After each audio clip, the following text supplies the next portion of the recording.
Primera parte. Es razonable esperar que en un futuro no demasiado lejano, lleguemos a comprender algo tan simple como una estrella. A. S. Eddington, 1926. 1. Tras el sueño ballena. Macaca, ¿estás preparada? Jacob ignoró los zumbidos de los motores y válvulas en su crisálida de metal. Permaneció inmóvil. El agua lamió suavemente la nariz bulbosa de su ballena mecánica mientras esperaba una respuesta. Una vez más comprobó los diminutos indicadores de la pantalla de su casco. Sí, la radio funcionaba. El ocupante de la otra ballena mecánica, medio sumergida a unos pocos metros de distancia, lo había oído todo. El agua estaba hoy excepcionalmente clara. Al mirar hacia abajo, Jacob pudo ver un pequeño tiburón leopardo al pasar, un poco fuera de sitio en estas profundidades. Macaca, ¿estás preparada? Intentó no parecer impaciente, ni traicionar la tensión que sentía acumularse en su nuca mientras esperaba. Cerró los ojos y se obligó a relajar los músculos rebeldes, uno a uno. Esperó a que su pupila hablara. Sí, hagámoslo. Trinó por fin la voz borboteante. Las palabras parecían agitadas, como pronunciadas a regañadientes, con esfuerzo. Un discurso bastante largo tratándose de Macaca. Jacob pudo ver la máquina de entrenamiento de la joven delfín junto a la suya, su imagen reflejada en los espejos que bordeaban su visor. Sus grises aletas metálicas se alzaban y caían levemente con la marea. Débilmente, sin energía, las aletas artificiales se movieron, avanzando bajo la superficie erizada del agua. Está todo lo dispuesta posible, pensó Jacob. Este es el momento de averiguar si la tecnología puede sacar a un delfín del sueño ballena. Volvió a conectar el micrófono. Muy bien, Macaca. ¿Sabes cómo funciona la ballena? Ampliará cualquier acción que hagas, pero si quieres que los cohetes intervengan, tendrás que darle la orden en inglés. Para ser justos, yo tendré que silbar en ternario para que la mía funcione. ¿Sí? Siseó la delfín.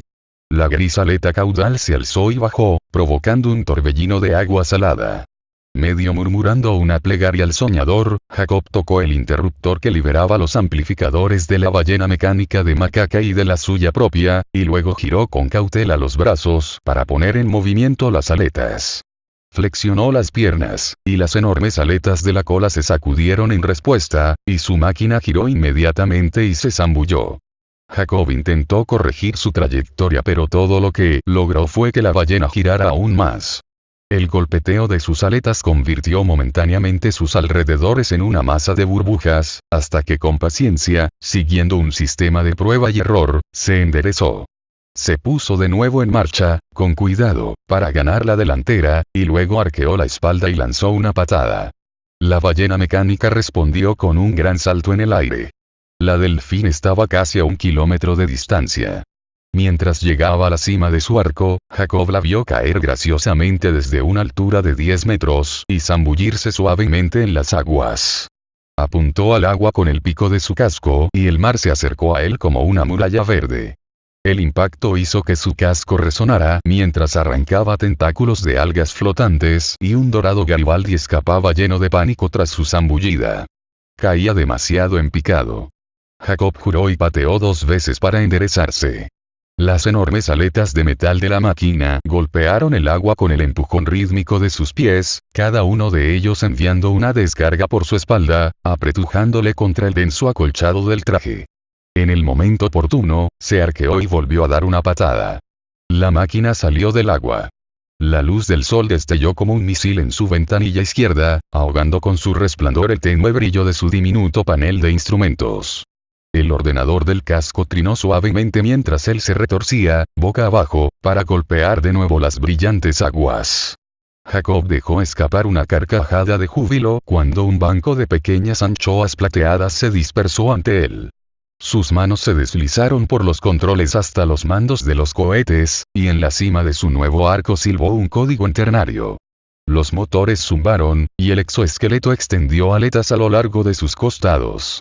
Entonces intervinieron los propulsores con un salvaje estallido, lanzando la cabeza acolchada hacia arriba con la súbita aceleración, pinchando la base de su cráneo mientras las olas quedaban atrás, justo bajo su veloz nave.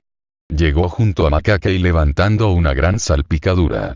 Ella silbó una aguda bienvenida en ternario. Jacob dejó que los cohetes se desconectaran de modo automático y reemprendió el avance puramente mecánico junto a la delfín. Durante algún tiempo se movieron al unísono. Con cada salto Macaca se volvía más atrevida, ejecutando torsiones y piruetas durante los largos segundos que transcurrían antes de que golpearan el agua. Una vez, en el aire, dejó escapar un poemita obsceno en su lengua, un chascarrillo sin importancia, pero Jacob esperó que lo hubieran grabado en el barco perseguidor. No se había enterado del chiste final con el estrépito de la caída. El resto del equipo de entrenamiento los seguía en el Overcraft. Durante cada salto, Jacob veía el gran barco, empequeñecido ahora por la distancia, hasta que su impacto lo anulaba todo menos los sonidos del agua al salpicar, los chirridos del sonar de Macaca y el fosforescente color azul-gris ante sus ventanillas. El cronómetro de Jacob indicó que habían pasado 10 minutos. No podría seguir el ritmo de Macaca durante más de media hora, cualquiera que fuese la ampliación que usara. Los músculos y el sistema nervioso del hombre no estaban diseñados para esta rutina de saltar e impactar contra el agua. Macaca, es hora de que pruebes con los cohetes. Dime si estás lista y los usaremos en el siguiente salto. Los dos se hundieron en el mar y Jacob hizo maniobrar sus aletas en el agua espumosa para prepararse para la siguiente ronda.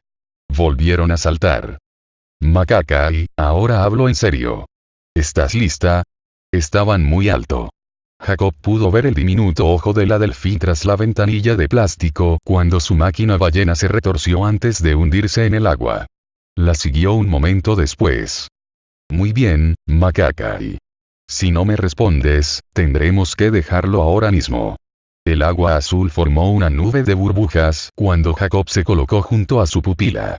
Macaca se retorció y se hundió en vez de prepararse para dar otro salto. Dijo algo en ternario, demasiado rápido para poder seguirlo, algo referido a que Jacob no debería ser tan aguafiestas.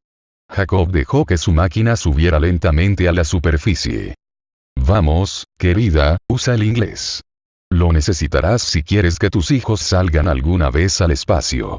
Y además es tan expresivo. Vamos. Dile a Jacob lo que piensas de él. Hubo algunos segundos de silencio. Entonces el hombre vio algo que se movía rápidamente por debajo. Se abalanzaba hacia arriba, y justo antes de golpear la superficie, oyó la aguda puya de la voz de Macaca. Sígueme, soquete. Yo vuelo. Sus aletas mecánicas chasquearon con la última palabra, y Macaca saltó del agua dejando detrás una columna de llamas. Jacob se echó a reír, se zambulló para ganar impulso y luego se lanzó al aire tras su pupila. Gloria le tendió los datos en cuanto terminó su segunda taza de café. Jacob intentó que sus ojos se concentraran en las líneas irregulares, pero éstas se agitaban de un lado a otro como si fueran olas. Devolvió los datos. Los miraré más tarde. ¿Puedes hacerme un resumen? Me tomaría uno de esos bocadillos, si me dejas lavarme. Ella le lanzó uno de atún con pan de centeno y se sentó en la borda, agarrándose a los lados para compensar el bamboleo del barco. Como de costumbre, apenas llevaba puesto nada. A la joven bióloga, hermosa, con un bonito cuerpo y pelo largo y negro, le sentaba muy bien no llevar apenas nada. Creo que tenemos toda la información de ondas cerebrales que nos hacía falta, Jacob.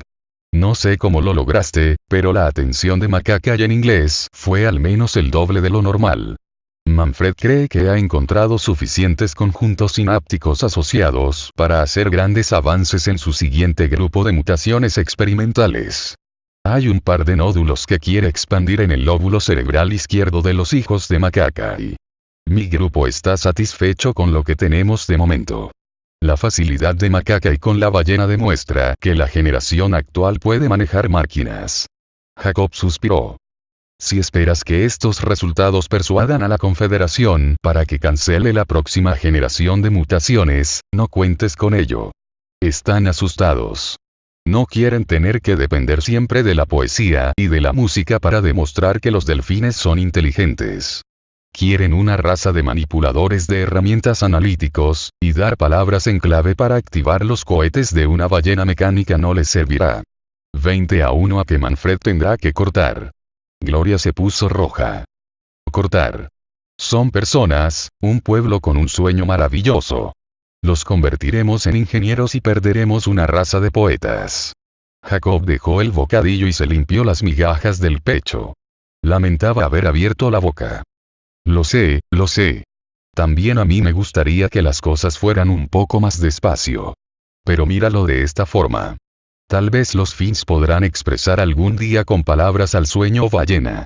No necesitaremos el ternario para discutir del tiempo, ni nuestro argot para hablar de filosofía. Los delfines podrán unirse a los chimpancés y volverán sus narices metafóricas a los galácticos mientras nosotros nos hacemos pasar por adultos dignos. Pero, Jacob alzó la mano para interrumpirla. ¿Podemos discutirlo más tarde? Me gustaría acostarme un rato, y luego bajar y visitar a nuestra chica. Gloria frunció un momento el ceño, pero luego sonrió abiertamente. Lo siento, Jacob. Debes de estar muy cansado. Pero al menos hoy, por fin, todo ha funcionado. Jacob se permitió devolverle la sonrisa. Su ancho rostro se llenó de arrugas en torno a la boca y los ojos.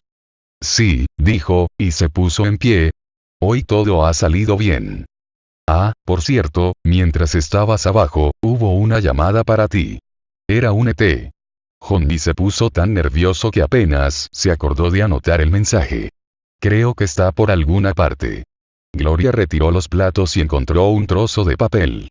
Se lo tendió. Jacob frunció las pobladas cejas cuando miró el mensaje. Tenía la piel tensa y oscura, mezcla de antepasados y exposición al sol y al agua salada. Los ojos marrones tendían a estrecharse para convertirse en dos finas ranuras cuando se concentraba. Se llevó una mano callosa a su ganchuda nariz amerindía y trató de descifrar la letra del operador de radio. Supongo que todos sabíamos que trabajabas con ETs, dijo Gloria. Pero desde luego no esperábamos que uno nos llamara aquí. Especialmente uno que parece un brote gigante de brécol y que habla como si fuera ministro de protocolo. Jacob alzó la cabeza. ¿Ha llamado un Kanten? Aquí. Dijo su nombre. Debería estar por ahí. Eso es lo que era. ¿Un Kanten? Me temo que no entiendo mucho de alienígenas. Podría reconocer a un Sintiano o un Timbrimi, pero este era nuevo para mí. Voy a tener que llamar a alguien. Fregaré los platos más tarde, no los toques. Dile a Manfred y a Wilfred que bajaré dentro de un rato a visitar a Macaca y gracias de nuevo. Sonrió y la tocó suavemente en el hombro, pero al volverse, su expresión se tornó preocupada. Atravesó la escotilla delantera, con el mensaje en la mano. Gloria se lo quedó mirando durante un instante. Recogió las cartas de datos y le hubiera gustado saber qué haría falta para retener la atención de aquel hombre durante más de una hora, o de una noche. El camarote de Jacob apenas era un armarito con un estrecho jergón plegable, pero ofrecía intimidad suficiente. Sacó su tele portátil de un pequeño mueble situado junto a la puerta y la depositó sobre la cama. Lo lógico era que Fagin hubiera llamado simplemente para ser sociable. Después de todo, le interesaba mucho el trabajo con los delfines. Sin embargo, en algunas ocasiones, los mensajes de los alienígenas solo habían traído problemas. Jacob pensó en no devolver la llamada del Kanten. Tras un momento de vacilación, pulsó una clave en la tele y se tranquilizó. Cuando llegaba el momento, no podía resistir la oportunidad de charlar con un ET, en cualquier sitio, a cualquier hora. Una línea de binario destelló en la pantalla, dando la localización de la unidad portátil a la que llamaba. La reserva ET de la Baja. Tiene sentido, pensó Jacob. Ahí es donde está la biblioteca. Apareció la advertencia de costumbre prohibiendo a los condicionales establecer contactos con alienígenas. Jacob apartó la mirada con disgusto. Brillantes puntos de estática llenaron el espacio sobre las sábanas y delante de la pantalla, y entonces apareció Fagin, en réplica, a unos pocos centímetros de distancia. El ET parecía exactamente un brote gigante de brécol. Tallos redondos azules y verdes formaban esferas simétricas alrededor de un tronco retorcido y estriado. Aquí y allá diminutos copos cristalinos moteaban algunas ramas, formando un amasijo cerca de la cima en torno a una boca invisible. El follaje se movió, y los cristales se agitaron ante el paso del aire exhalado por la criatura. «Hola, Jacob». La voz de Fajin sonó metálica en medio de la habitación. Te saludo con alegría y gratitud, y con la austera carencia de formalidad en la que con tanta frecuencia y vehemencia insistes. Jacob reprimió una carcajada. Fajin le recordaba a un antiguo mandarín, tanto por el tono cantarín de su acento como por el retorcido protocolo que usaba incluso con sus amigos humanos más íntimos. Te saludo, amigo Fajin, y te deseo lo mejor con todo respeto. Y ahora que hemos acabado con eso, y antes de que digas una sola palabra, la respuesta es no. Los cristales tintinearon suavemente. Jacob. Eres tan joven y sin embargo tan perspicaz. Admiro tu sabiduría y tu habilidad para adivinar el propósito de mi llamada. Jacob sacudió la cabeza. Nada de adulaciones ni de velado sarcasmo, Fajin. Insisto en hablar contigo en inglés coloquial porque es la única forma que tengo de evitar que acabe hecho un lío cada vez que trato contigo. Y sabes muy bien de lo que estoy hablando. El alienígena se estremeció, ofreciendo una parodia de un encogimiento de hombros. Ah, Jacob, debo inclinarme ante tu voluntad y utilizar la altamente estimada honestidad de la que tu especie debería estar orgullosa. Es cierto que hay un pequeño favor que tengo la temeridad de pedir. Pero ahora que me has dado tu respuesta, basada sin duda en ciertas circunstancias pasadas y desagradables, la mayoría de las cuales sin embargo resultaron para bien, simplemente olvidaré el tema. ¿Sería posible inquirirte cómo avanza tu trabajo con la orgullosa especie pupila del fin? Oh, sí, el trabajo va muy bien. Hoy hemos conseguido un avance. Excelente. Estoy seguro de que no habría sucedido sin tu intervención. He oído decir que tu trabajo es indispensable. Jacob sacudió la cabeza para despejarse. De algún modo, Fajin había vuelto a tomar la iniciativa. Bueno, es cierto que pude ayudar en el problema de la esfinge de agua, pero desde entonces mi intervención no ha sido tan especial. Cualquiera podría hacer lo que he estado haciendo últimamente. Oh, eso es algo que me resulta muy difícil de creer.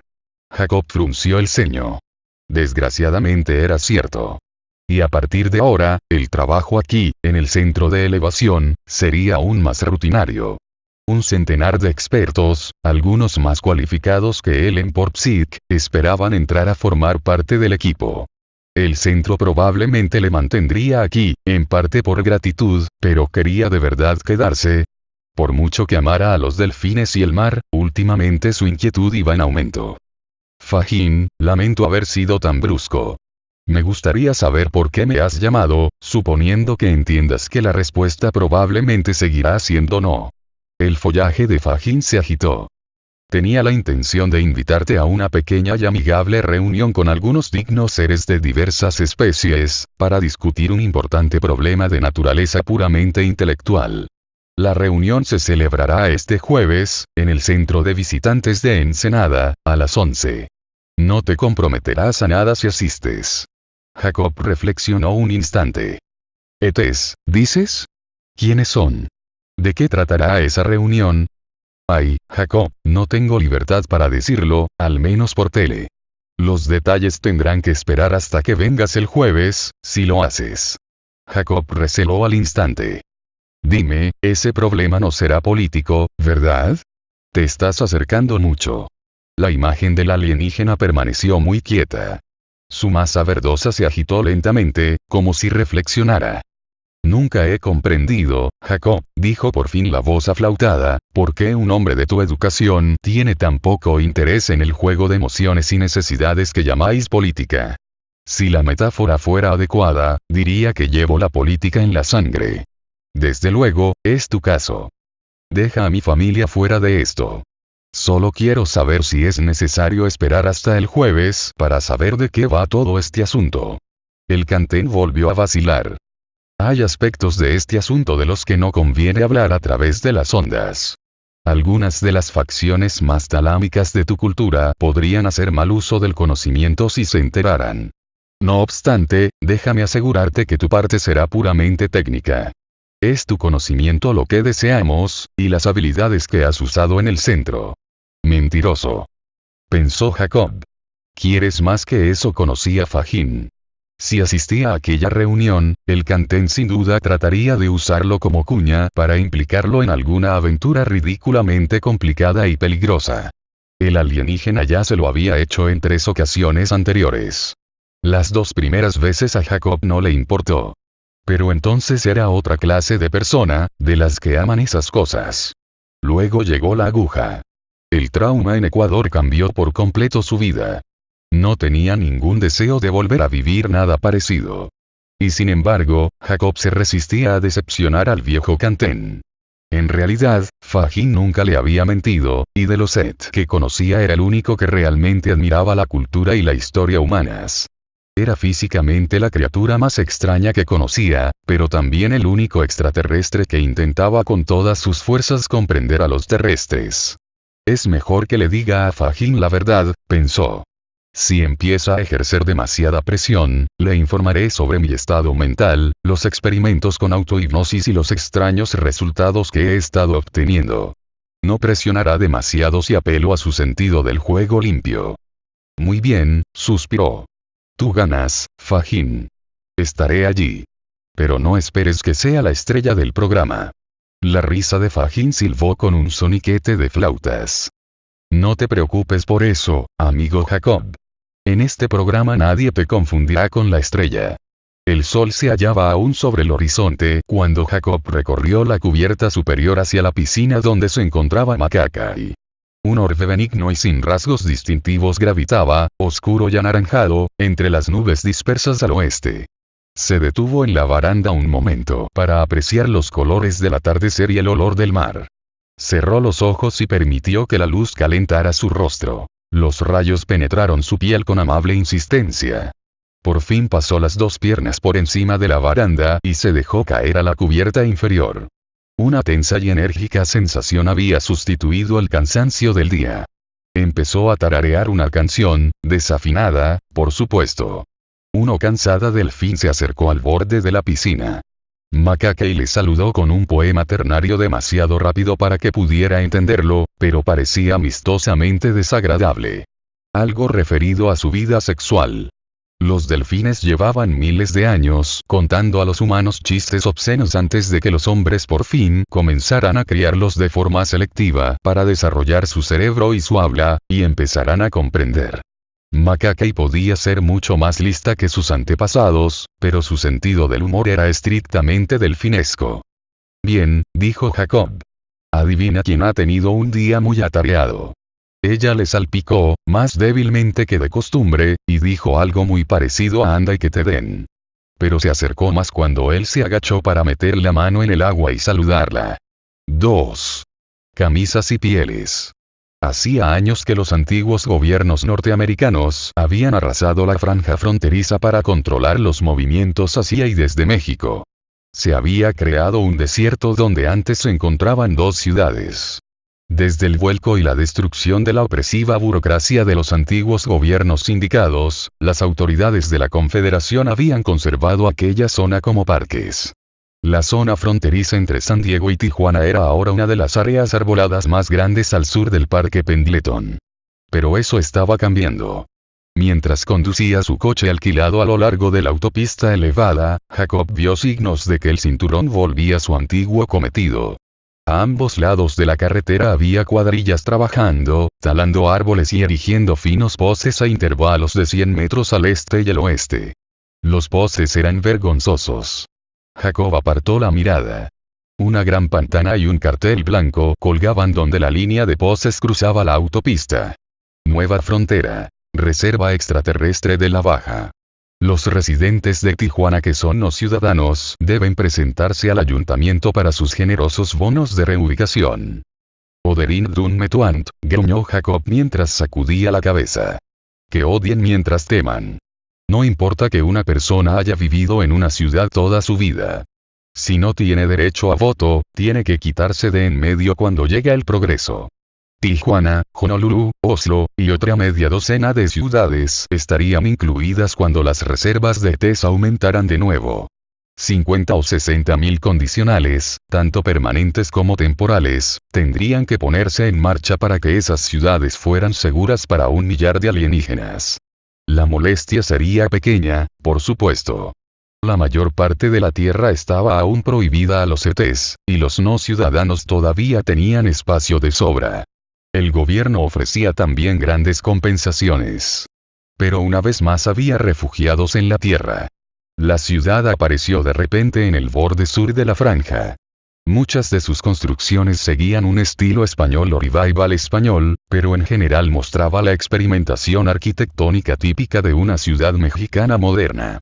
Los edificios eran blancos y azules. El tráfico a ambos lados de la carretera llenaba el aire con un leve zumbido eléctrico. Por toda la ciudad carteles metálicos verdes y blancos, como el que había en la frontera, anunciaban el cambio inminente. Pero uno, cerca de la autopista, había sido pintado con spray negro. Antes de que se perdiera de vista, Jacob pudo ver las apresuradas palabras ocupación e invasión. Pensó que la pintada la había hecho un condicional permanente. No era probable que un ciudadano hiciera algo tan arriesgado, con cientos de formas legales para expresar su opinión. Y un condicional temporal, condenado por algún delito, no querría que su sentencia aumentara. Un temporal tendría la certeza de ser capturado. Sin duda algún pobre permanente, arriesgándose a ser condenado, había aireado sus sentimientos, sin preocuparse por las consecuencias. Jacob simpatizó con él. Probablemente el CP estaba ahora bajo custodia. Aunque la política no le interesaba especialmente, Jacob procedía de una familia de políticos. Dos de sus abuelos fueron héroes durante el vuelco, cuando un pequeño grupo de tecnócratas consiguió derribar la burocracia. La política de la familia hacia las leyes condicionales era de vehemente oposición. Durante los últimos años, Jacob había adquirido la costumbre de evitar los recuerdos del pasado. Sin embargo, ahora una imagen se abrió paso en su mente. El tío Jeremey estaba dando una charla en la escuela de verano en el compuesto del clan Álvarez en las montañas de Caracas, en la misma casa donde Joseph Álvarez y sus amigos habían fraguado sus planes 30 años antes. Los primos de Jacob, adoptivos y carnales, escuchaban adoptando expresiones respetuosas por fuera y rebosando de aburrimiento por dentro. Y Jacob jugueteaba en un rincón, deseando poder volver a su habitación y el equipo secreto que había ensamblado con su hermanastra Alice. Suave y confiado, Jeremey aún estaba entonces en plena madurez, y era una voz importante en la asamblea de la Confederación. Pronto sería el líder del clan Álvarez, desancando a su hermano mayor James. El tío Jeremey estaba diciendo cómo la antigua burocracia había decretado que todo el mundo sería examinado en busca de tendencias violentas y que los que no pasaran la prueba estarían bajo constante vigilancia. Libertad condicional. Jacob podía recordar las palabras exactas que pronunció su tío esa tarde, cuando Alice entró en la biblioteca, con la excitación resplandeciendo en su carita de 12 años como algo a punto de convertirse en nova. Hicieron grandes esfuerzos para convencer al populacho de que las leyes reducirían la delincuencia, dijo Jeremey con voz baja y grave. Y tuvieron ese efecto, desde luego. Los individuos con transmisores de radio a menudo se lo piensan 2 veces antes de causar problemas a sus vecinos. Entonces, como ahora, a los ciudadanos les encantaron las leyes condicionales. No tuvieron ningún problema a la hora de olvidar el hecho de que suprimían todas las garantías constitucionales tradicionales de proceso debido. De todas formas, la mayoría vivía en países que nunca habían conocido esas lindezas. Y cuando un fallo en esas leyes permitió a Joseph Álvarez y sus amigos poner boca abajo a los burócratas, bueno, a los jubilosos ciudadanos les encantaron aún más las pruebas condicionales. A los líderes del vuelco no les hizo ningún bien sacar el tema en ese momento. Ya tenían bastantes problemas estableciendo la confederación, Jacob pensó que iba a gritar.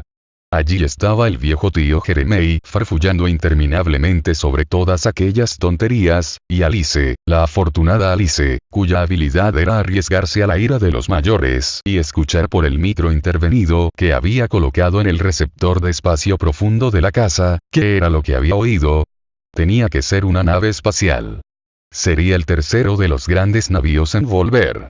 Esa era la única explicación para la llamada a los reservistas espaciales o la excitación del ala este, donde los adultos mantenían sus laboratorios y oficinas. Jeremiah estaba todavía exponiendo la continua falta de compasión pública, pero Jacob no le veía ni oía. Mantuvo el rostro rígido e inmóvil mientras Alice se inclinaba sobre él para susurrarle al oído, o más bien para jadearle llena de excitación. Alienígenas, Jacob. Traen extraterrestres. En sus propias naves. Oh, Jake, la Vesarius Traetes. Fue la primera vez que Jacob oyó aquella palabra. A menudo se preguntaba si la había inventado Alice. Recordó que a los 10 años se había preguntado si venían para comerse a alguien. Mientras recorría las calles de Tijuana, se le ocurrió que la pregunta todavía no había sido respondida. En varios cruces importantes los edificios habían sido demolidos para instalar un irisado kiosco de recreoet. Jacob vio a varios de los nuevos autobuses descubiertos equipados para transportar a humanos y alienígenas que reptaban, o tenían 3 metros de altura. Al pasar ante el ayuntamiento, Jacob vio a una docena de pieles deambulando en piquetes. Al menos parecían pieles. Gente vestida con pieles y agitando lanzas de plástico. ¿Quién más se vestiría de esa forma con este clima? Subió el volumen de la radio de su coche y pulsó el seleccionador de voz. Noticias locales, dijo. Palabras clave. Pieles, ayuntamiento, piquetes. Tras solo un momento de retraso, una voz mecánica habló desde detrás del salpicadero con la inflexión levemente defectuosa de un boletín de noticias elaborado por ordenador. Jacob se preguntó si alguna vez arreglarían ese tonillo de voz. Noticias. La voz artificial tenía acento de Oxford. Resumen. Hoy, lunes 12 de enero de 2246, 0941, buenos días. 37 personas se están manifestando de forma legal ante el Ayuntamiento de Tijuana. El motivo de su protesta, en síntesis, es la expansión de la reserva extraterrestre. Por favor, interrumpa si desea un fax o una presentación verbal de su manifiesto de protesta. La máquina hizo una pausa. Jacob no dijo nada, preguntándose si le quedaban ganas de oír el resto del resumen. Conocía bien la protesta de los pieles contra las consecuencias de las reservas. Algunos humanos, al menos, no eran adecuados para relacionarse con los alienígenas.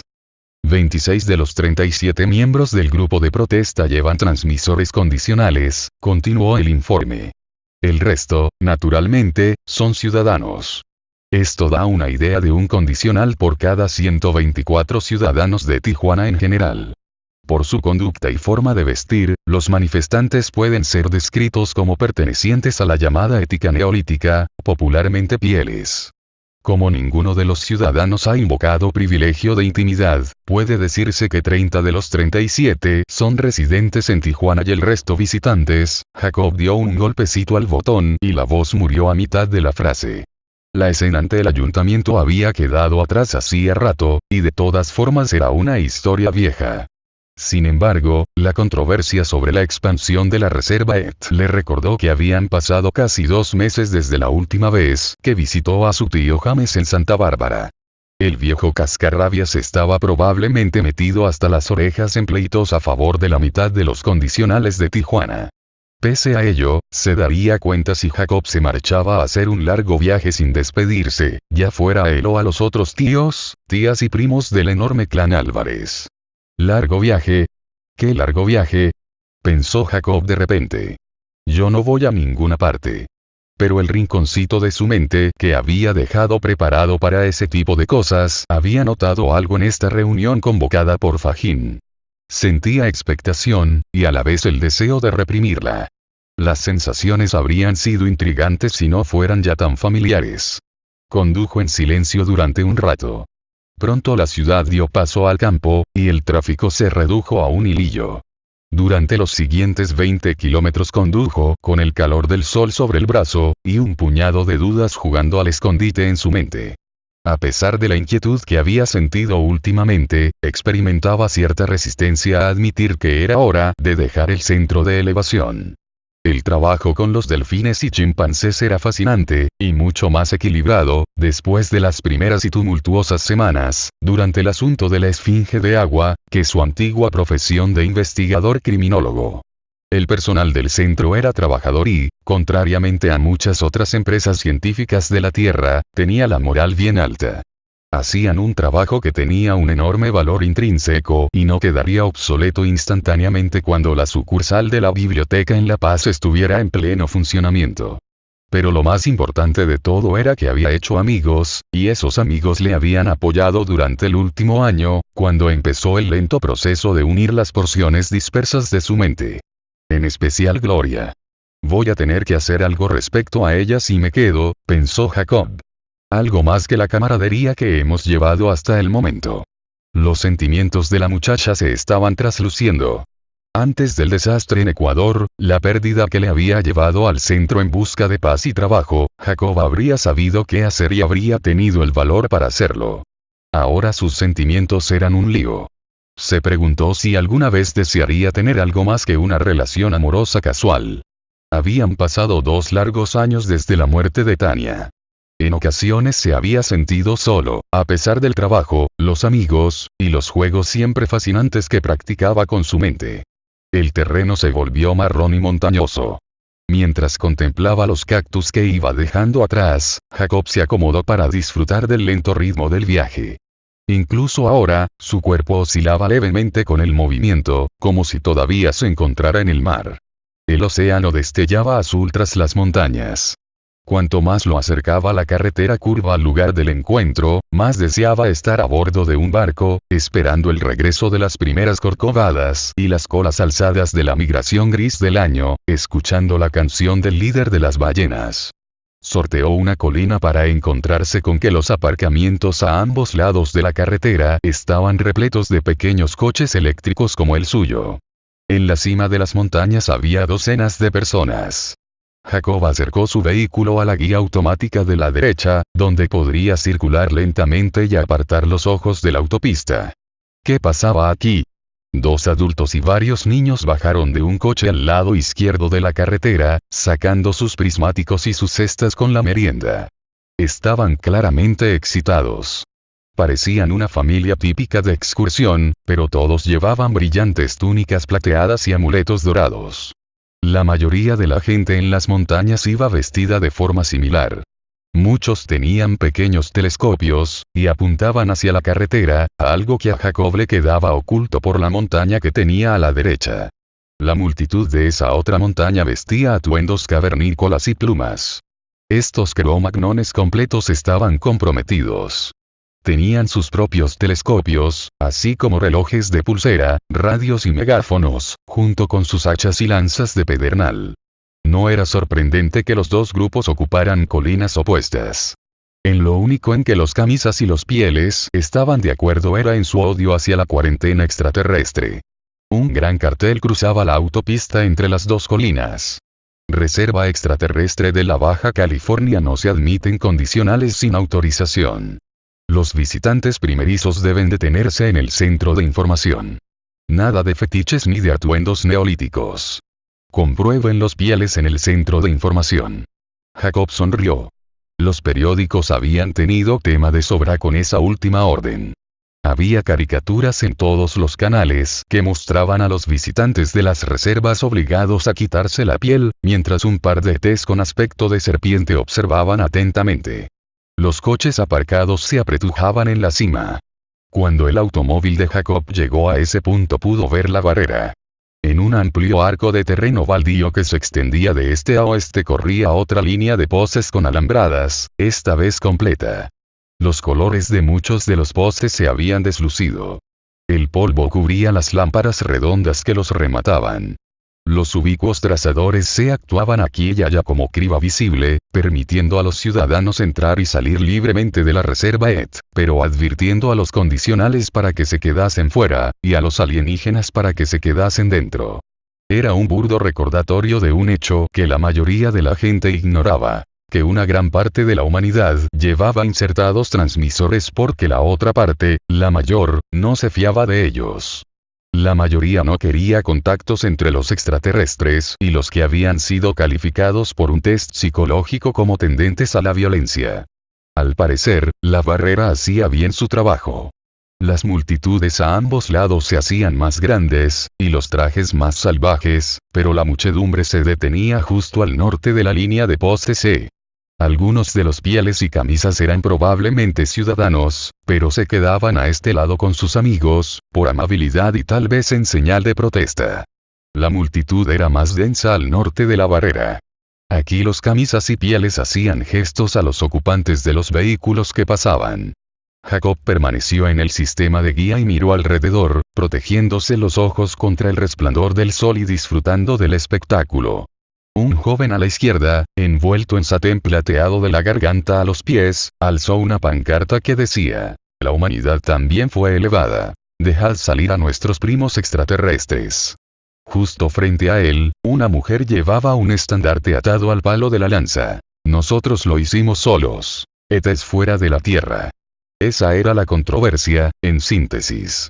El mundo entero esperaba ver quiénes tenían razón, si los que creían en Darwin o los que seguían a von Däniken. Los camisas y pieles eran solo los ejemplos más fanáticos de una polémica que había dividido a la humanidad en dos campos filosóficos. El motivo. ¿Cuál fue el origen del Homo sapiens como ser pensante? ¿O era eso todo lo que representaban los camisas y pieles? El primer grupo llevaba su amor por los alienígenas a un frenesí pseudo-religioso.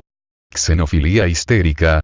Los neolíticos, con su amor por los atuendos cavernícolas y la sabiduría antigua, basaban sus gritos de independencia de la influencia en algo más básico, tal vez miedo a los desconocidos y poderosos alienígenas. Xenofobia. Jacob estaba seguro de una cosa: los camisas y pieles compartían su resentimiento. Resentimiento hacia la cauta política de compromiso de la Confederación hacia los Seth. Resentimiento hacia las leyes condicionales que mantenía aislados a tantos. Resentimiento hacia un mundo donde el hombre ya no conocía con seguridad cuáles eran sus raíces. Un hombre viejo y sin afeitar llamó la atención de Jacob.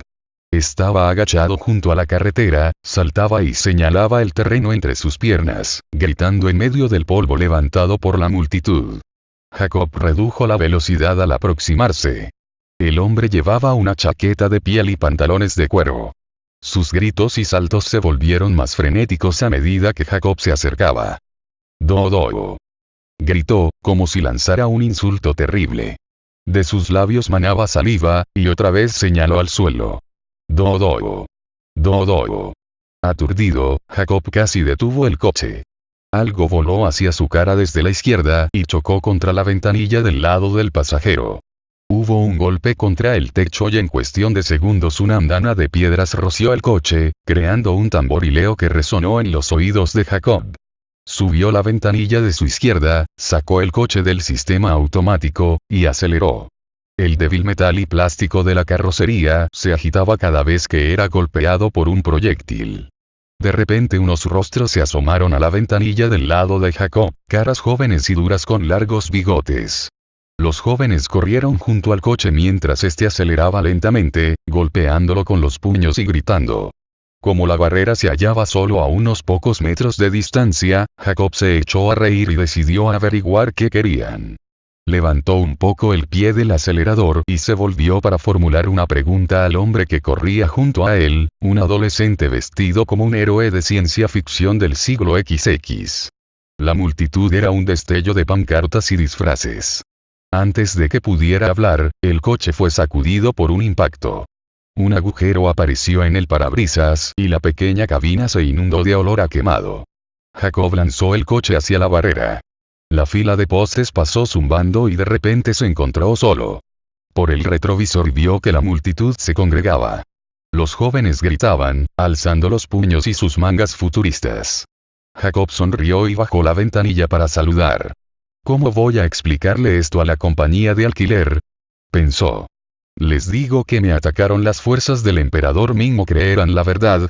No tenía sentido llamar a la policía. Las autoridades locales serían incapaces de hacer nada sin empezar una búsqueda C. Y unos cuantos transmisores C se perderían sin duda entre tantos. Además, Fagin le había pedido que fuera discreto al asistir a esta reunión. Bajó las ventanillas para que la brisa se llevara el humo. Hurgó en el agujero de bala con la punta de su meñique y sonrió divertido. ¿Te ha gustado, pensó. Una cosa era dejar correr la adrenalina, y otra muy distinta reírse del peligro. La sensación de diversión ante el incidente de la barrera preocupaba a una parte de Jacob más que la misteriosa violencia de la multitud, un síntoma surgido de su pasado. Pasaron un par de minutos, y luego el salpicadero emitió un silbido. Jacob alzó la cabeza. ¿Un autostopista? Aquí. Carretera abajo, a menos de medio kilómetro de distancia, un hombre junto al arcén tendía el reloj sobre el sendero de la guía. 2 mochilas descansaban en el suelo junto a él. Jacob vaciló. Pero aquí, dentro de la reserva, solo estaban permitidos ciudadanos. Paró en el arcén, solo unos metros más allá del hombre. Había algo familiar en aquel tipo.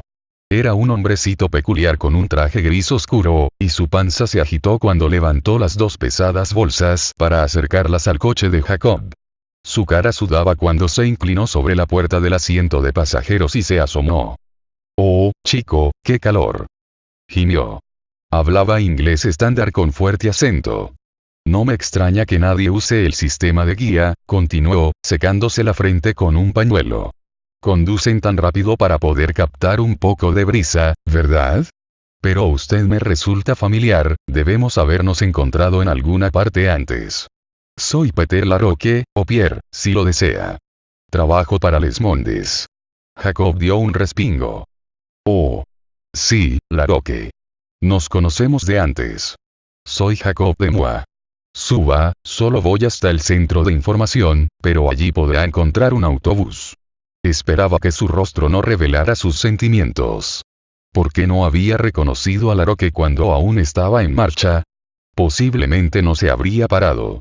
No es que tuviera nada en concreto contra el hombre, aparte de su increíble ego y su inagotable caudal de opiniones, que lanzaba sobre cualquiera a la menor oportunidad. En muchos aspectos, probablemente era una personalidad fascinante. Desde luego, tenía seguidores en la prensa danikeniana. Jacob había leído varios artículos de Larocque y le gustaba el estilo, aunque no el contenido. Pero Larocque era uno de los miembros de la prensa que le había perseguido durante semanas después de que resolviera el misterio de la esfinge de agua, y uno de los menos agradables. La historia final en Les Mondes fue favorable, y bien escrita también. Pero no había merecido la pena soportar tantas molestias. Jacob se alegró de que la prensa no hubiera podido encontrarle después del fiasco en Ecuador, aquel lío en la aguja vainilla. En esa época soportar a Larocque habría sido demasiado. Ahora mismo tenía problemas para creerse el afectado acento de origen de Larocque. Aún era más fuerte que la última vez que se vieron, si es que eso era posible. «De Moi, por supuesto», dijo el hombre. Depositó sus bolsas tras el asiento de pasajeros y subió al coche. El creador y suministrador de aforismos. El experto en misterios. Está aquí para jugar a las adivinanzas con nuestros nobles invitados interplanetarios. O quizá va a consultar en la gran biblioteca de La Paz. Jacob volvió a entrar en el sistema de guía, deseando conocer al que había empezado la moda del acento de orígenes nacionales para poder estrangularlo. «Estoy aquí para ofrecer mis servicios como consultor, y mis pupilos incluyen extraterrestres, si eso es lo que quieres saber. Pero no puedo entrar en detalles». «Ah, sí, cuántos secretos». Larocque agitó un dedo jugueteñamente. «No debería hablarle así a un periodista. Sus asuntos son mis asuntos. Pero seguro que se está preguntando qué trae al reportero estrella de Les Mondes a este lugar desolado, ¿no? La verdad es que me interesa más cómo llegó a hacer autostop en mitad de este lugar desolado». Larocque suspiró. «Un lugar desolado, en efecto. Qué lástima que los nobles alienígenas que nos visitan tengan que permanecer atrapados aquí y en otras tierras yermas como su Alaska. Y Hawái, Caracas y Sri Lanka, los capitolios de la Confederación», dijo Jacob. «Pero en cuanto a cómo llegó a... ¿Cómo me enviaron a este lugar? Sí, por supuesto, de Moi. Pero tal vez podamos incluso divertirnos con su reputado talento deductivo. ¿No lo adivina?» Jacob reprimió un gruñido. Extendió la mano para sacar el coche del sistema de guía y apretó más fuerte el acelerador. «Tengo una idea mejor, Larocque. Ya que no quiere decirme por qué estaba aquí, en medio de ninguna parte, tal vez esté dispuesto a aclararme un pequeño misterio». Jacob describió la escena de la barrera. Se saltó el violento final, esperando que Laroque no hubiera advertido el agujerito en el parabrisas, pero describió con cuidado la conducta del hombre agachado. Por supuesto, exclamó Laroque. Me lo pone fácil. Ya conoce las iniciales de esa frase que usan, condicional permanente, esa horrible clasificación que niega a un hombre sus derechos, paternidad, el derecho. Mire, ya estoy de acuerdo. Ahórrese el discurso. Jacob pensó un momento. ¿Cuáles eran las iniciales? Oh, creo que ya lo veo. Sí, el pobre hombre solo estaba contraatacando. Los ciudadanos lo llaman CP, no es simple justicia que él lo acusara de ser dócil y domesticado. De ahí lo de Dodo. Jacob se rió a su pesar. La carretera empezó a curvarse. Me pregunto por qué toda esa gente se congregaba ante la barrera. Parecían estar esperando a alguien. ¿Ante la barrera? Dijo Laroque. Ah, sí. He oído decir que sucede todos los jueves. Los ETs del centro salen a mirar a los no ciudadanos, y ellos a su vez van a mirar a un ET. Qué tonto, ¿verdad? Uno no sabe a qué lado arrojar los cacahuetes. La carretera bordeó una nueva colina y su destino apareció a la vista. El centro de información, a unos pocos kilómetros al norte de Ensenada, era un gran complejo de residencias para los ET, museos públicos y, ocultos al otro lado, barracones para la patrulla fronteriza. Delante de un amplio aparcamiento se alzaba el edificio principal donde los nuevos visitantes recibían lecciones de protocolo galáctico. La estación estaba en una pequeña meseta, entre la autopista y el océano, con una amplia panorámica de ambos. Jacob aparcó cerca de la entrada principal. Laroque, con la cara roja, rumiaba algo. Alzó la cabeza de repente. Solo hacía una broma cuando dije lo de los cacahuetes, ¿sabe? Solo era una broma. Jacob asintió, preguntándose qué le pasaba a aquel hombre. Qué extraño. 3. Gestalt. Jacob ayudó a Laroque a llevar sus bolsas a la parada del autobús, y luego dio la vuelta al edificio principal para encontrar un sitio donde sentarse. Faltaban 10 minutos para la reunión. Encontró un patio con árboles y mesitas de picnic donde el complejo asomaba a una pequeña bahía. Escogió una mesa para sentarse y descansó los pies en el banco. El contacto con la fría losa de cerámica y la brisa del océano le hizo desaparecer el tono rojo de su piel y el sudor de sus ropas. Permaneció sentado en silencio durante unos minutos, dejando que los duros músculos de sus hombros y espalda se fueran relajando de la tensión del viaje. Detectó un pequeño barco velero, un balandro con foque y mayor de color más verde que el océano. Entonces dejó que el trance se apoderara de sus ojos. Flotó. Examinó una a una las cosas que sus sentidos le revelaron y luego las eliminó. Se concentró en sus músculos para evitar la tensión. Lentamente, sus miembros se volvieron flojos y distantes. Persistió un picor en su muslo, pero sus manos continuaron en su regazo hasta que desapareció por sí mismo. El olor al salitre del mar era agradable, pero al mismo tiempo le distraía. Lo hizo desaparecer. Desconectó el sonido de los latidos de su corazón, escuchándolo con atención hasta que se volvió demasiado familiar para advertirlo. Como había hecho durante 2 años, Jacob guió el trance a través de una fase catártica, donde las imágenes iban y venían de forma sorprendentemente rápida con su dolor curativo, como 2 piezas separadas que intentan unirse de nuevo. Era un proceso que nunca le gustaba. Casi estaba completamente solo. Todo lo que quedaba era un fondo de voces, murmullos u vocales de frases al borde del significado. Por un momento le pareció que podía oír a Gloria y a Honey discutiendo sobre Macacay, y luego a la propia Macacay parloteando acerca de algo irreverente en argot ternario. Desvió cada sonido suavemente, esperando uno que llegó, como de costumbre, de forma súbita y predecible. La voz de Tania gritando algo que no podía entender mientras caía, con los brazos extendidos. Siguió oyéndola mientras caía los 30 kilómetros hasta el suelo, convirtiéndose en una mota diminuta hasta desaparecer, siempre llamando. La vocecita también desapareció, pero esta vez le dejó más intranquilo que de costumbre. Una versión violenta y exagerada del incidente en el límite de zona destelló en su mente. De repente se encontró de vuelta, esta vez de pie entre los condicionales. Un hombre barbudo vestido como un chamán picto tendió un par de prismáticos y asintió con insistencia. Jacob los cogió y miró a donde el hombre señalaba.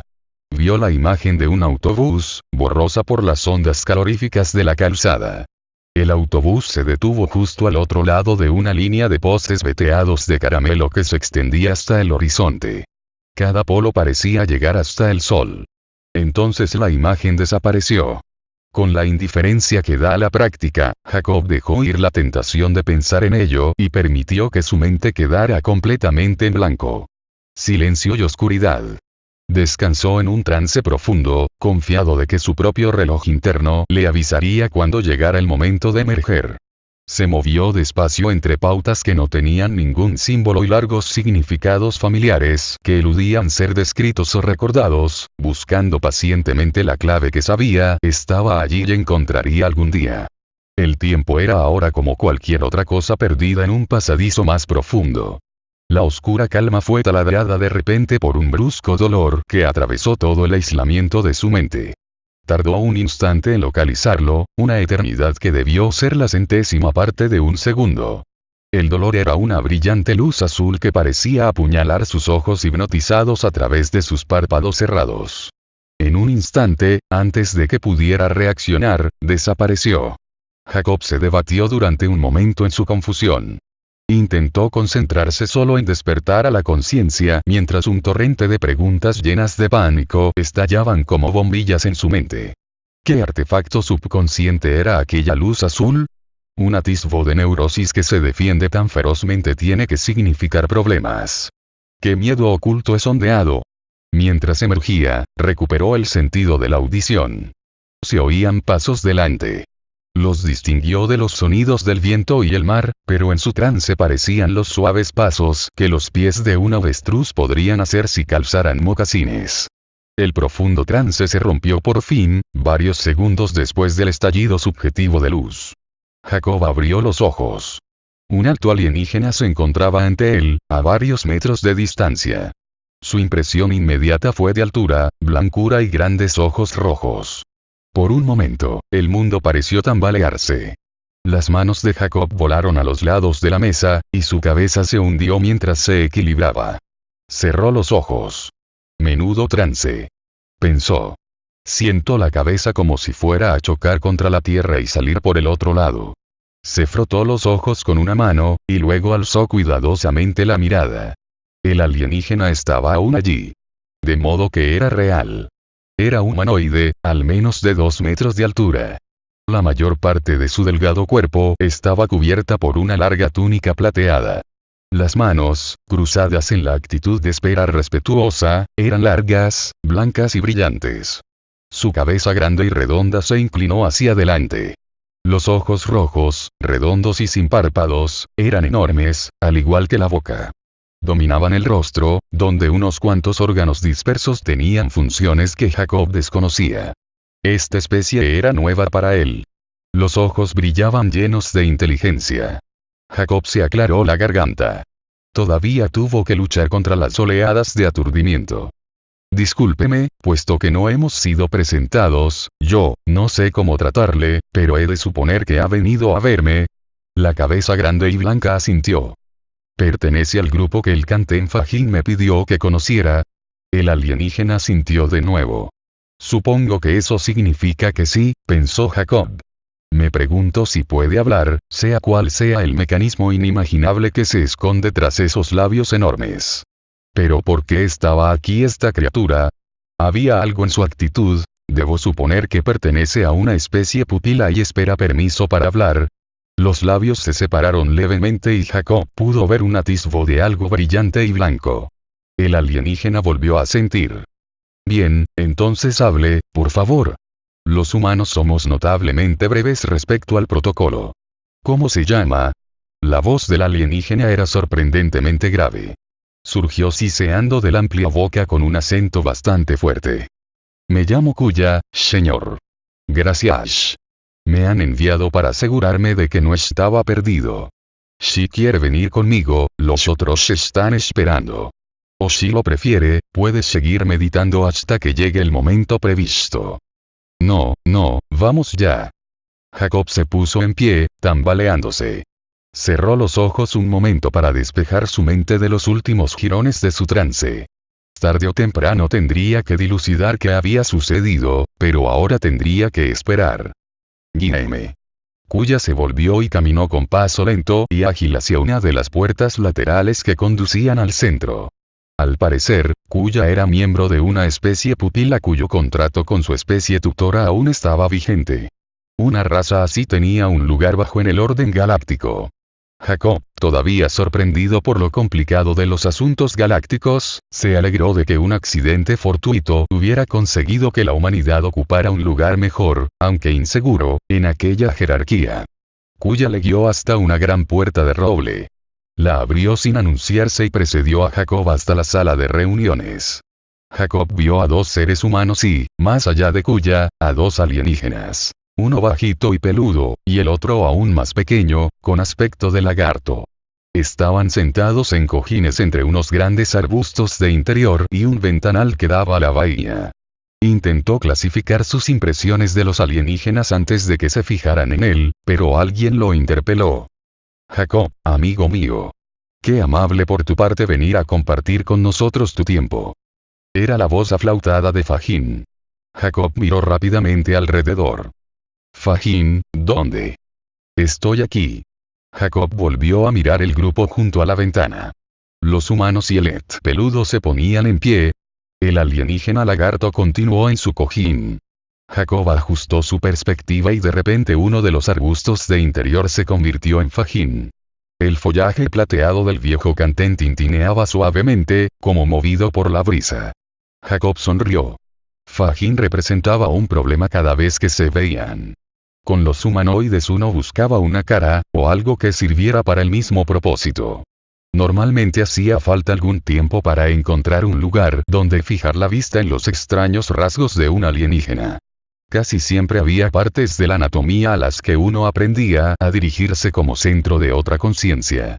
Entre los humanos, y a menudo entre los este punto estaba en los ojos. Los Kanten no tenían ojos. Jacob suponía que los brillantes objetos plateados que hacían aquel sonido de campanillas eran los receptores de luz de Fahim. Si era así, tampoco servía de nada. Había que mirar a todo Fahim, no a una cúspide del ego. Eso hizo que Jacob se preguntara qué era más improbable, que le gustara el alienígena a pesar de este inconveniente, o que todavía se sintiera incómodo con él a pesar de tantos años de amistad. El oscuro cuerpo frondoso de Fahim se acercó con una serie de quiebros que hicieron avanzar sucesivas raíces al frente. Jacob le dirigió una inclinación de cabeza medio formal y esperó. Jacob Álvarez de Mua, un humano, un delfín, un chimpancé, te damos la bienvenida. Este pobre ser se complace de sentirte hoy de nuevo. Fahim hablaba con claridad, pero con un soniquete incontrolado que hacía que su acento pareciera una mezcla de sueco y cantones. El Kanten hablaba mucho mejor del fino ternario. Fahim, un Kanten, hablintenapsikululnish, miorkikepu. Me complace volver a verte una vez más. Jacob se inclinó. Estos venerables seres han venido a intercambiar su sabiduría con la tuya, amigo Jacob, dijo Fahim. Espero que estés preparado para las presentaciones formales. Jacob se dispuso a concentrarse en los retorcidos nombres de las especies de cada alienígena, al menos tanto como en su apariencia. Los patronímicos y los múltiples nombres de sus pupilos decían mucho sobre el estatus de cada uno. Asintió, indicando a Fahim que podía empezar. Ahora te presentaré formalmente a Bubakub, Umpil, Eipkisa Absoro Abulap Puberulheyo Ulprin, del Instituto Biblioteca. Uno de los dio un paso hacia adelante. La impresión inicial de Jacob fue la de un osito de peluche gris de 1,5 metros de altura. Pero un ancho hocico y un puñado de cilios alrededor de los ojos traicionaban aquella impresión. Este era Bubakub, el director de la sucursal de la biblioteca. La Biblioteca de la Paz consumía casi todo el exiguo equilibrio de comercio que la Tierra había acumulado en un solo contacto. Incluso así, gran parte del prodigioso esfuerzo de adaptar una diminuta sucursal suburbana a referentes humanos fue donado por el Gran Instituto Galáctico de la Biblioteca como caridad, para ayudar a la atrasada raza humana a ponerse al día con el resto de la galaxia. Como jefe de la sucursal, Bubakub era uno de los alienígenas más importantes de la Tierra. El nombre de su especie también implicaba un alto estatus, superior incluso al Fajin. El prefijo ab repetido 4 veces significaba que la especie de Bubakub había sido conducida a la inteligencia por otra, que a su vez había sido nutrida por otra, y así hasta el mítico principio de la época de los progenitores, y que 4 de esas generaciones de padres estaban aún vivas en algún lugar de la galaxia. Derivar de una cadena semejante significaba estatus en una difusa cultura galáctica donde las especies que surcaban el espacio, con la posible excepción de la humanidad, había sido sacada del salvajismo semi-inteligente por alguna razón previa y viajera. El prefijo ul repetido 2 veces significaba que la raza Pil había creado a su vez 2 culturas propias. También esto suponía estatus. Lo único que había impedido el completo desdén de la raza humana huérfana por parte de los galácticos fue el hecho de que el hombre hubiera creado 2 nuevas razas inteligentes antes de que la Vesarius hubiera traído a la Tierra el contacto con la civilización extraterrestre. El alienígena hizo una leve reverencia: «Soy Bubakub». La voz parecía artificial. Procedía de un disco que colgaba del cuello del Pil. Un vodor. Así pues, la raza Pil requería asistencia artificial para hablar inglés. Por la sencillez del aparato, mucho más pequeño que los utilizados por los visitantes alienígenas cuyas lenguas maternas eran chirridos y trinos, Jacob supuso que Bubakub podía pronunciar palabras humanas, pero en una frecuencia que los humanos no podían oír. Quiso suponer que el ser era capaz de oírle. «Soy Jacob. Bienvenido a la Tierra», dijo. La boca de Bubakub se abrió y cerró varias veces en silencio. «Gracias. Me alegro de estar aquí», zumbó el vodor, con palabras entrecortadas. «Y yo de servirle como anfitrión». Jacob inclinó la cabeza un poco más de lo que lo había hecho Bubakub al acercarse. El alienígena pareció satisfecho y se retiró. Fajin reinició sus presentaciones. «Estos dignos seres son de tu raza». Una rama y un puñado de pétalos señalaron vagamente en la dirección de los 2 humanos. Un caballero de pelo gris, vestido de tweed, y una hermosa mujer alta y negra, de mediana edad. «Ahora os presentaré», continuó Fajin, «de la manera informal que prefieren los humanos.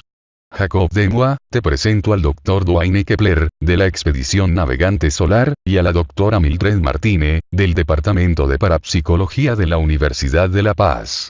El rostro de Kepler quedaba dominado por un grueso bigote retorcido.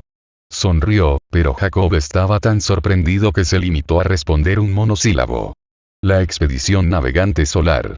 La investigación en Mercurio y en la cromosfera solar había sido últimamente tema de debate en la Asamblea de la Confederación. La facción Adapta y Sobrevive decía que no tenía sentido gastar tanto en busca de un conocimiento que podía ser conseguido en la biblioteca, cuando por la misma cantidad se podía emplear varias veces a un montón de científicos en la Tierra con proyectos inmediatos. No obstante, la facción autosuficiente se había salido de momento con la suya, a pesar de las presiones de la prensa danicanita. Pero a Jacob la idea de mandar a hombres y naves al interior de una estrella le parecía una enorme locura.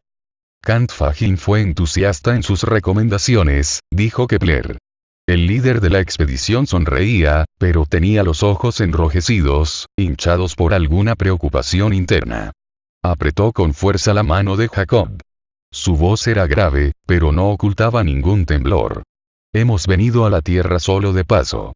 Damos gracias al cielo de que Fajin haya podido persuadirle para que se reúna con nosotros. Esperamos que pueda unirse a nosotros en Mercurio y concedernos su valiosa experiencia en el contacto interespecies. Jacob se quedó sorprendido. Oh, no, esta vez no, monstruo vegetal. Quiso volverse y mirar a Fajin, pero incluso la informalidad humana requería que atendiera a esta gente y charlara con ella. Nada menos que Mercurio. El rostro de la doctora Martine adoptó fácilmente una sonrisa agradable, pero cuando le estrechó la mano parecía un poco aburrida. Jacob se preguntó si podía inquirir qué tenía que ver la parapsicología con la física solar sin dar a entender que le interesaba, pero Fajin se lo impidió. Interrumpo, como se considera aceptable en las conversaciones formales entre los seres humanos cuando se produce una pausa. Queda un digno ser por presentar. Jacob confió en que este ET no fuera de los hipersensibles.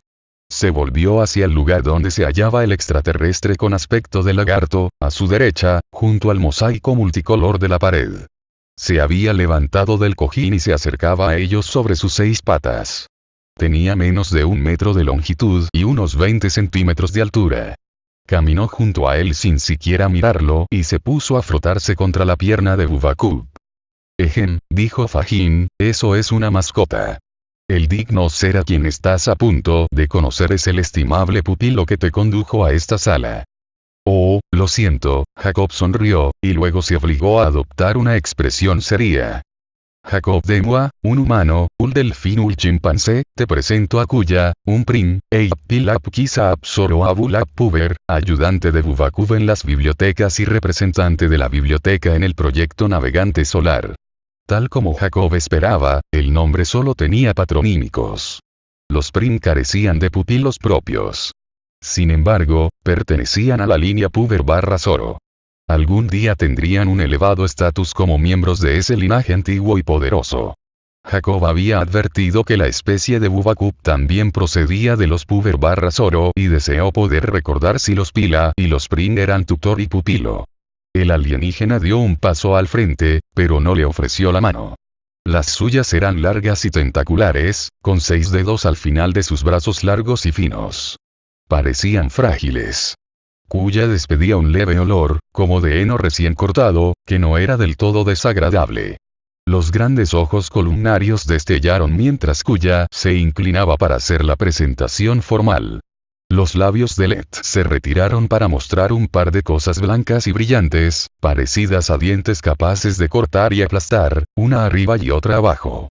Los labios parcialmente prensiles unieron las cuchillas con un blanco clac de porcelana.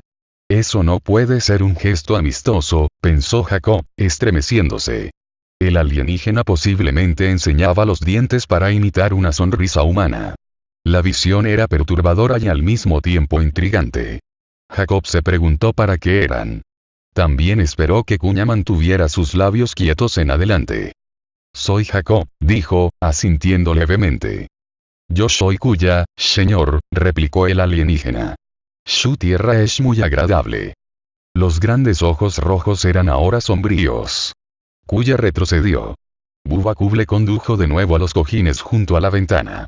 El pequeño Pil se colocó en posición inclinada, con sus manos cuadrilateralmente simétricas colgando sobre los lados del cojín. La mascota le siguió y se acurrucó a su lado. Kepler avanzó y habló, vacilante. Lamento haberle sacado de su importante trabajo, señor Demua. Sé que ya está muy comprometido, solo espero que podamos persuadirle de que nuestro pequeño problema merece su tiempo y es digno de su talento. Las manos del doctor Kepler se retorcieron sobre su regazo. La doctora Martine contempló la inquietud de Kepler con una expresión entre paciente y divertida. Aquí había matices que molestaron a Jacob. Bueno, doctor Kepler, Fajin debe de haberle dicho que desde la muerte de mi esposa me he retirado de los asuntos misteriosos, y en este momento estoy muy ocupado, probablemente demasiado para implicarme en un largo viaje fuera del planeta. La cara de Kepler mostró tanta decepción que de repente Jacob se sintió conmovido. Sin embargo, ya que Kant Fajin es un individuo perspicaz, escucharé con mucho gusto a todo aquel que me traiga, y decidiré sobre los méritos del caso. Oh, encontrará este caso interesante. No hago más que decir que necesitamos savia nueva. Y, por supuesto, ahora que los administradores nos han permitido traer algunos consejeros, vamos, Duane, dijo la doctora Martine. No está siendo justo. Yo llegué como consejera hace 6 meses, y Kuya proporcionó los servicios de la biblioteca incluso antes. Ahora Bubakub ha accedido amablemente a aumentar el apoyo de la biblioteca y venir con nosotros en persona a Mercurio. Creo que los administradores están siendo más que generosos. Jacob suspiró. Desearía que alguien me explicara de qué va todo esto.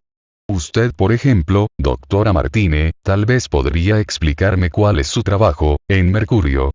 Le costó trabajo decir navegante solar. Soy consejera, señor Demua.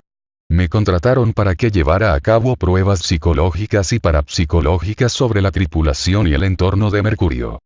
He de entender que tenían relación con el problema que ha mencionado el Dr. Kepler. Sí. Al principio se pensó que los fenómenos eran un truco o alguna clase de alucinación de masas. He eliminado ambas posibilidades. Ahora está claro que son reales o que tienen lugar en la cromosfera solar. Durante los últimos meses he estado diseñando experimentos para llevarlos a las inmersiones solares.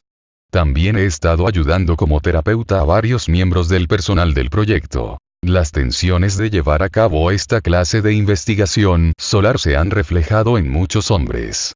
Martine parecía competente, pero había algo en su actitud que molestaba a Jacob. Impertinencia, tal vez. Jacob se preguntó qué más había en su relación con Kepler. ¿Era también su terapeuta personal?